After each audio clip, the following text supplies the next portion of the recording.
Hello everyone. This is a basic tutorial on texture mapping made with Blender version 4.3, in which we'll see how to map a gradient texture along one of an object's axis. Specifically, we'll map the gradient along the z-axis, that is, along the height of an object. This type of mapping can be useful either to directly apply a gradient texture to objects or to use the gradient as a factor for blending different colors, textures, or even shaders. This way, you can make certain textures appear or change the shaders starting from a specific height. Mapping a gradient along an object's z-axis isn't a complicated operation in itself. All you need is a texture coordinate node, a separate XYZ node, and a color ramp node. The generated output from the texture coordinate node should be connected to the vector input of the separate XYZ node. This output gives values between 0 and 1 in the 3 dimensions, based on the object's original bounding box, not the deformed shape. This means that the z-coordinate will range from 0 to 1 from the lowest to the highest point of the object's bounding box. The separate XYZ node allows us to extract the z-values, or in other words, the height of the object, which we can then send into a color ramp node to map a color from height 0 to height 1 of the object's bounding box. The color output of the color ramp node can then be connected to the base color of a shader. And of course, inside the color ramp, you can freely adjust the position, colors, and interpolation type of the markers to modify the gradient as you wish.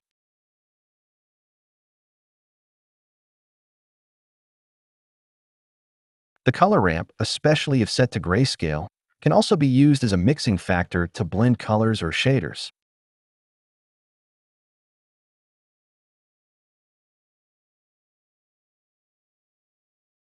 As mentioned earlier, the mapping is based on the object's bounding box, but you can also create a mapping based on the global z-values of the scene by using an external object to generate the texture coordinates.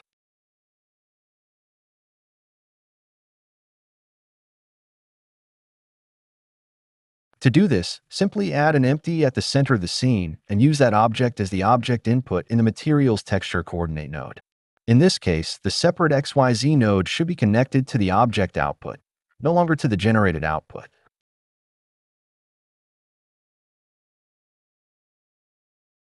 Now, the z-axis mapping coordinates will refer to those of the empty, so you'll be able to scale the empty along the z-axis to change the gradient's range globally for all objects using that material.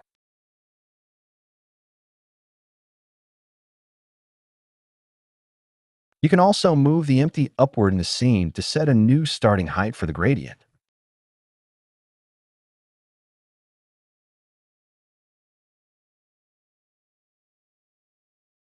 Alright, that's it for this short tutorial.